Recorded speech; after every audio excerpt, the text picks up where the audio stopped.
경제브리핑 시간입니다. 천차장 전해 주실까요? 예, 먼저 동아일보부터 전해드리겠습니다. 동아일보는 일터러 내몰리는 엄마, 자격증 바람 부는 아빠라는 재미있는 기사인데요.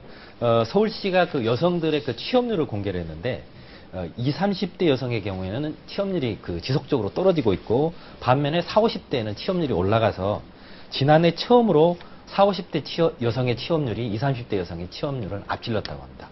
그거는 이제 그 40, 50대 여성들이 이제 그 육아를 끝내놓고 교육비 또는 노후 자금을 벌기 위해서 일터로 나오는 경우가 많기 때문에 이런 통계가 생긴 걸로 보이는데요.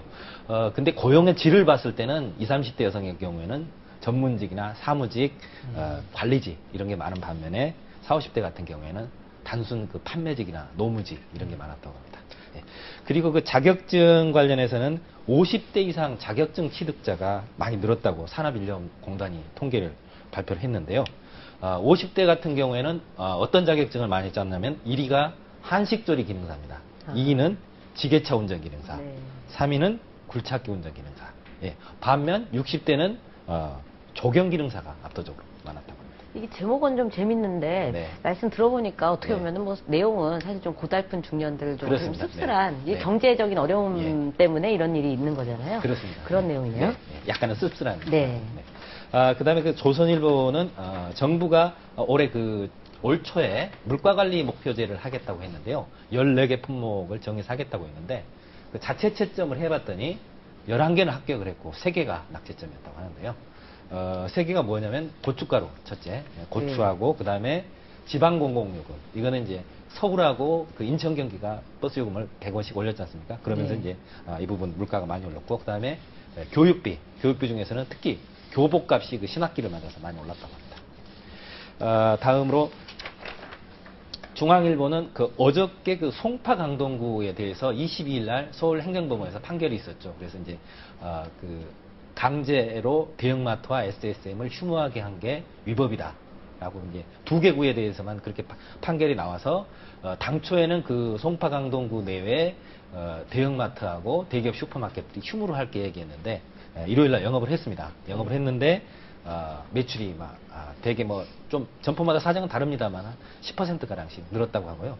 그 입점 상인들은 그 환영의 목소리를 많이 낸 반면에 전통시장 같은 경우에는 원래 이제 첫째, 셋째 주가 전통시장 휴무일이었는데 그 대형마트 휴무에 맞춰서 이제 휴무일까지 바꿨는데 이런 결과가 나오자 그 상인들이 크게 반발하고 있습니다. 소비자도 좀 헷갈릴 것 같아요. 뭐 쉰다고 했다가 안 쉰다고 했다가 또 어느 날을 쉬고 안 쉬는지를 잘 모르는 분들 많을 것 같거든요. 그렇습니다. 예. 이게 좀 너무 이렇게 입법을 그냥 그 졸속으로 서두르다 보니까 이런 일이 생긴 것 같은데요. 좀 그 소비자들의 그 혼선이 생기지 않도록 좀 향후에는 좀 신중하게 입법이 이루어졌으면 하는 바람입니다.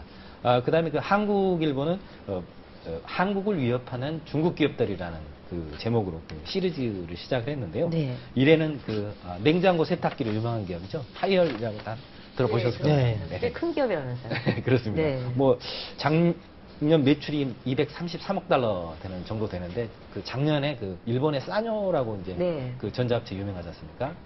그 싸뇨를 인수하면서 일본에 그 큰 충격파를 던졌던 기업입니다. 그리고 마지막으로 한국경제신문입니다. 이거는 좀 안 좋은 소식인 것 같습니다. SK텔레콤이 그 지금까지는 우리가 이제 그 통신에 가입을 했다가 해지를 할 경우에 단말기 요금만 이게 나중에 물어내야 되지 않습니까? 근데 지금 그 통신요금에 가입을 하면 금액을 할인을 해주는데 그 통신요금까지 앞으로는 그 2년 이내에 해지를 하면 그까지 다 토해내도록 하겠다라는 그런 내용인데요. 예컨대 그 54,000원짜리 그 요금제를 예로 들면 6개월 만에 해지를 할 경우에는 10만 5천 원 다시 다 내야 되는 건가요? 그렇습니다. 네, 다시 물어내야 되고 그 다음에 12개월인 경우에는 16만 8천 원, 16개월인 경우에는 19만 2,500원. 적지 않은 돈이죠. 이게 SKT만 그런 건가요? 다른 데가 다 그렇게 하고 있는 건가요? 지금 KT도 이렇게 하는 방향으로 지금 검토를 하고 있고 LG U+만 아직 그 결정을 안 한 상태입니다. 예, 하여튼 뭐 스마트폰 얘기가 나왔습니다만 요즘 보이스 피싱 저 극성을 부리고 있지 않습니까? 근데 스마트폰 메신저 기능을 이용해서 사기를 그런 치는 경우도 많이 있다고요? 예, 어저께 뉴스에도 좀 나왔는데, 뭐 지인, 친구인 것처럼 해서 돈을 빌려달라고 했다가, 이게 좀 수상한 것처럼 보이는 메시지가 뜬대요. 그래서 이게 수상하고 이게 그 보이스피싱 갖다 신고해라. 그래서 신고하는 걸 누를 거 아닙니까? 그럼 신고를 누르면 오히려 그게 범죄 쪽으로 연결이 되는 신고하는 게 아니었다. 그런 내용인 것 같아요. 예, 아무튼 뭐 이게 저기 보이스피싱 갈수록 교묘해지고 있는데 젊은 사람들도 깜빡하면 속아나고 한답니다. 특히 나이 드신 분들 낯선 전화 오면 각별히 조심해야겠습니다. 저희는 내일 다시 오겠습니다.